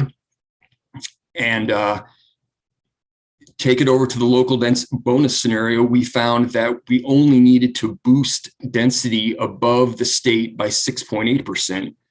In other words, 15 market rate units in order to bring it up to feasibility. However, a key point here is that with a site already that dense at 10 dwelling units per acre, remember the one before that was only 4, we found that you would need to include 70 townhouses to make it fit. And this goes back to the idea of the incentives that state density bonus allows to meet the bonus. And this would be a type of incentive and a component that goes into the ordinance that you've seen, which is that when you comply with the inclusionary ordinance, we're also offering you variation from typical zoning standards, et cetera, in order to meet that. Because what we found is on a site like this, if you're going to offer some density from the start, in order to make this bonus work and this inclusionary requirement work, you've got to compress your units into townhouses. So once again, that final column is 290 units with 70 townhouses. That's the only way we could get this to bring up to a feasibility of above 15%. Next slide. All right, this is a different picture with a very different type of development. This is the condominium. Once again, from the start, 12 units, the market rate, 46% feasible. The inclusionary, you're taking out 3 of the units and making them affordable. So now you've got 9 market rate and 3 affordable. Now in this project, state density bonus came out to 27.5%. And that's not because we changed the affordability level required. This is still a 7% very low income requirement. But because this development is so small, just one very low income unit comes out to 8.5% of the total, which on the chart of the state density bonus bumps it up to 27.5 or 3 additional units. So now in our inclusionary housing scenario, we've got a total of 15 units, but look at what feasibility did, all the way down to negative 19.4. How did we find that we could bring that back up? Well, we had to add a 55% increase above the state density bonus to get it back up to feasibility, which is an additional 7 market rate units. In other words, this project becomes a 22 unit project with 3 below market rate units to become feasible. Does everybody understand the flow of these columns and how I'm explaining this? Please let me know if you have questions. We're almost done. Okay. Now we looked at 2 rental prototypes. Same pattern. The market rate scenarios were both feasible. Here was our 30 unit rental building, 6% feasible, or excuse me, not, this is now, remember, we're looking at cash on cash yield, not IRR, and the threshold here is 6. So the market rate scenario achieved feasibility. The inclusionary housing scenario where we added 8 below, where we turned 8 of those units into affordable units and then tacked on a 25% state density bonus for 8 additional units, became a 38 unit prototype, but feasibility still just under 6%. So we didn't need to do too much to bring it back up to feasibility. We added a 14% local density bonus or 5 additional units to achieve a 43 unit project and 6% cash on cash yield. Next slide. And finally, the 120 unit building, the inclusionary scenario, 26 of those become affordable based on the inclusionary ordinance. The 25% state density bonus adds 30 more market rate units for a total of 150 units. It's again just below what's considered feasible for cash on cash yield. And so what we had to do was add an additional 17 market rate units or a 15% bonus to bring it back up to 6% cash on cash yield. Next slide. All right. Now I'll get into a little bit of the ordinance itself. Like I said, these are the requirements apply to both for sale and rental development. At least 7% of units need to be very low income. At least 7% need to be very low or low income, and at least 6% need to be very low income, or moderate. Can I jump in there on Sure. 6%?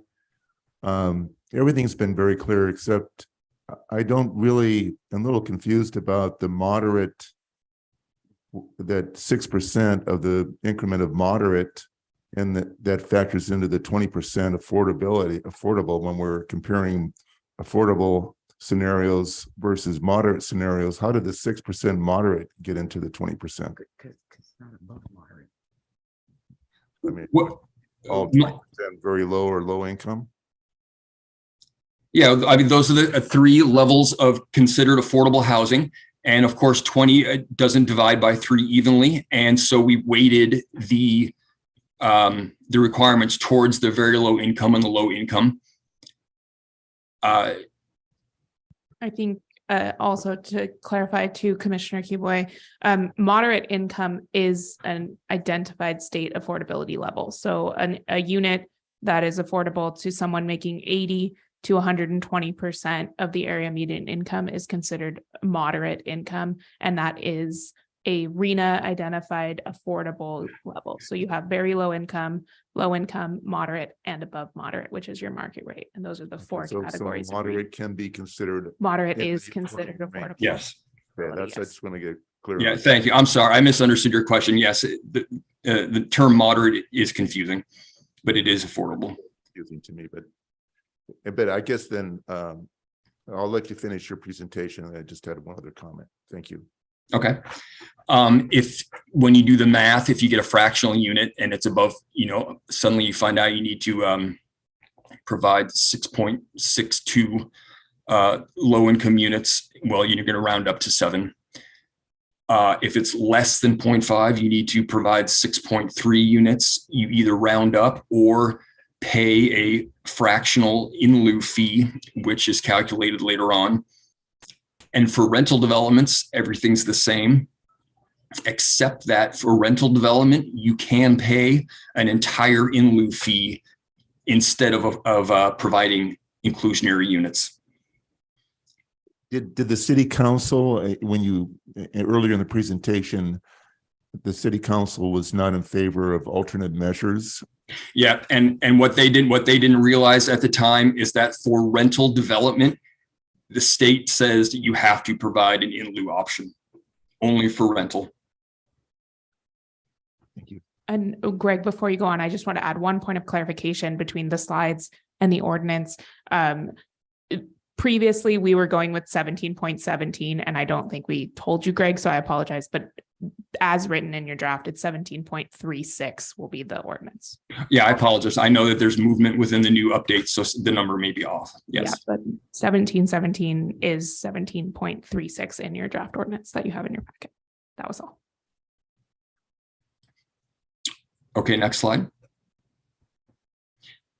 Again, getting to density bonus, stressing again, and this is written in the ordinance, what I had stressed about the law previously, which is that inclusionary units may be used to qualify for state density bonus program.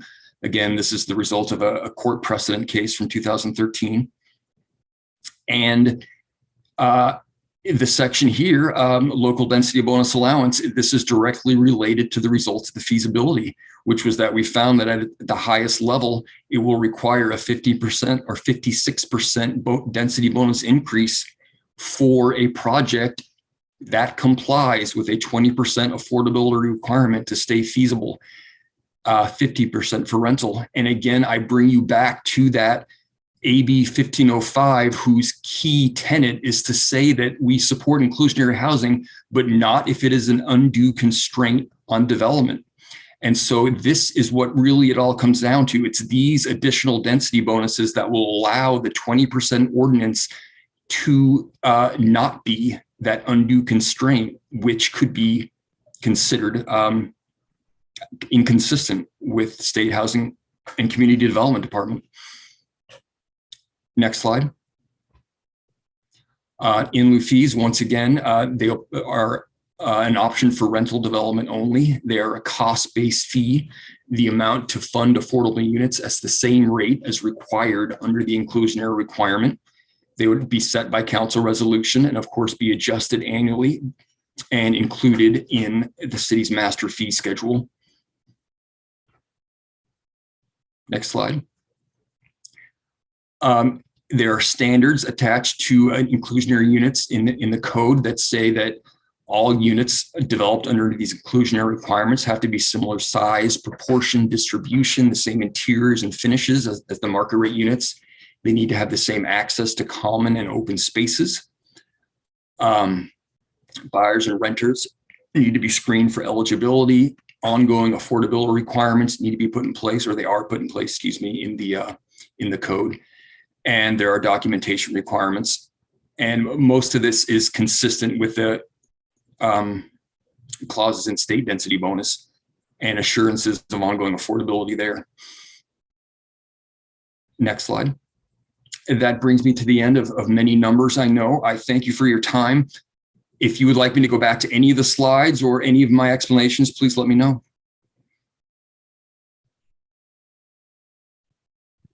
I'll open up the floor. Well, I thank you, Greg, for your presentation. I appreciate that. I know as we were talking about an inclusionary zoning ordinance on the general plan update process, but it goes without saying that to make it feasible and to achieve these densities, then we need to embrace, have flexibility with setbacks, with lot sizes, a variety of issues to achieve these densities. And I think that's goes along with our overhaul of the zoning ordinance. Yeah, and commissioners, I will say, I was just researching some of the recent legal happenings with density bonus. There is real movement to put the burden of proof on cities to say that incentives such as zoning variations, setbacks, et cetera, are infeasible. It really is in the developer's court. And or excuse me, it's in the city's court to provide burden of proof. In other words, the state is really leaning on supporting density bonus and the incentives that come along with it.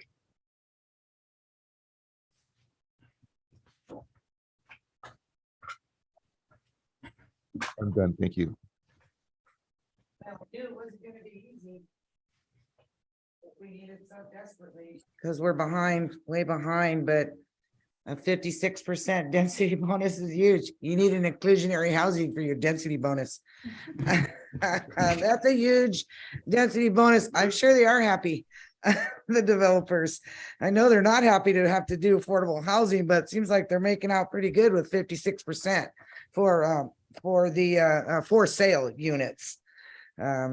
But I want some affordable housing built desperately because it's ridiculous how much single family we built without considering multifamily.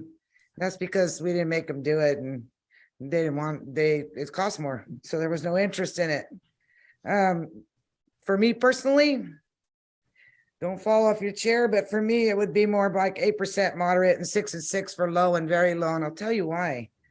The working folk, not saying the low incomes aren't working folk, but the ones that are working and they don't get any help. There's no CSDC, there's no South County housing, there's no USDA. What's the third affordable housing? CSDC and South County, and what's the other one? There's no CHISPA, so you'll see there's absolutely no help for people, couples with families that maybe make 80,000, maybe 100,000. There's no help ever. So I really think that we need to get on with doing something for them, because we do try to address low affordable housing and farm worker housing, which is so important. But when did we lose sight of the fact that the folks that are commuting to San Jose and they're renting here and they can't buy here? What help is there for them on that? That's my concern, because I lived it. The other thing, this is a great thing, and I really, really, really wish, wish the council great luck and a good thing that they're doing here.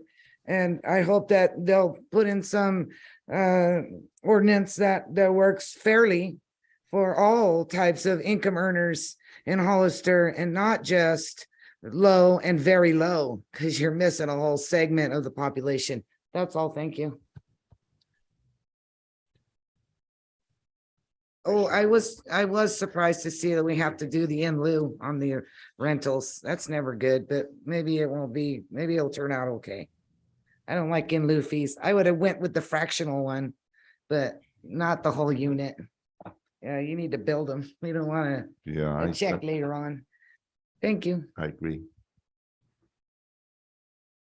Is there any further comments? Do we have to move to close, or? I think we need to make a we have to recommendation on this, Okay. Mr. Chair. We do need to open, I believe, the public hearing. Forgive me, this is my first time, Sharon. You're doing great. Doing great. Yeah. So I'd like to open the public hearing. No speaker cards. Let me see if we have any participants online. I have no participants online with their hands raised. Looks like it's just us and staff. Thank you.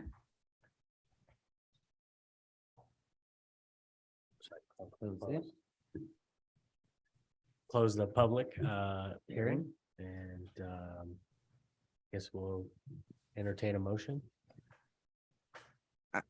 I move that we adopt resolution number PC 2023-10, a resolution of the Planning Commission of the City of Hollister recommending a city council approval of a zoning ordinance amendment for inclusionary housing program. I'll second that motion. So we have a motion and second on the floor. Any further questions? Can we move to roll call? Commissioner Huboy, Yes. Commissioner Corona, Yes. Chair Belong, Aye. Commissioner Lenore. I'm very excited. This is a monumental thing for the city. This is a long time we talked about. So awesome. Thank you also to Greg Goodfellow. Thank you, sir. Thank you all. Thank you. I know your staff worked very hard on this too, and we're great to work with. So thanks to the staff as well. Yeah, thanks, staff. Yes, yes. Thanks, staff. Thank you so course, much, Greg. always. Of course. Okay, moving on to new business. I have no new business. So hearing none, moving on to old business. I have no old business. Planning department reports. No report except for a reminder that the Planning Commissioner Academy is next week. So some of your membership and myself and Amber will be in attendance at that. Hopefully Carol and I can get to our destination, weather permitting. Yeah, we're driving. We're driving as Whoa. well. We're driving, I'm driving too. I'm just excited to, well, go ahead and talk when it's our turn. Okay. Fine. So well, I'll Yes. move it on to planning commissioner reports. Again, I'm really excited about going to get some ideas for the city of Hollister. So I'm going to pay particular attention to things of design nature and, make sure we're following our arena stuff. And I know you're probably sick of hearing that, but it's really important so that we don't get in trouble. All right, that's all I have to report. Thank you. I likewise, I'm very excited about attending the academy and seeing what I can learn and bring it back and share it with this board and the staff And the and the council. general audience sitting out there. Commissioner Corona. Very good. I would just like to make a point of clarification. I understand that you said that the motion and the idea that I brought forward tonight could be viewed as discriminatory. That wasn't my intentions.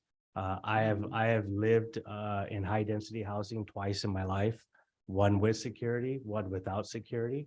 And there was a significant difference in safety with having security there. So that was my concern.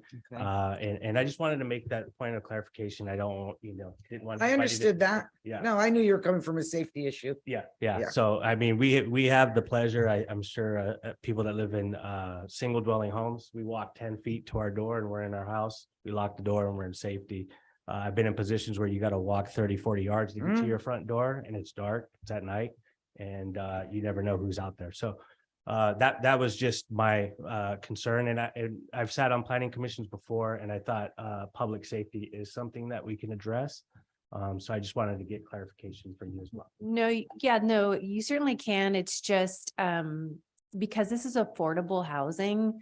And if you require the security on this particular project, you should also require it on all projects of a similar nature. So whether they're other apartments or other developments of 100 units or, anything comparable of market rate, just to not give the public the perception that it's that the planning commission or the council or whoever is targeting low income, like they need security, whereas these other market rate houses don't.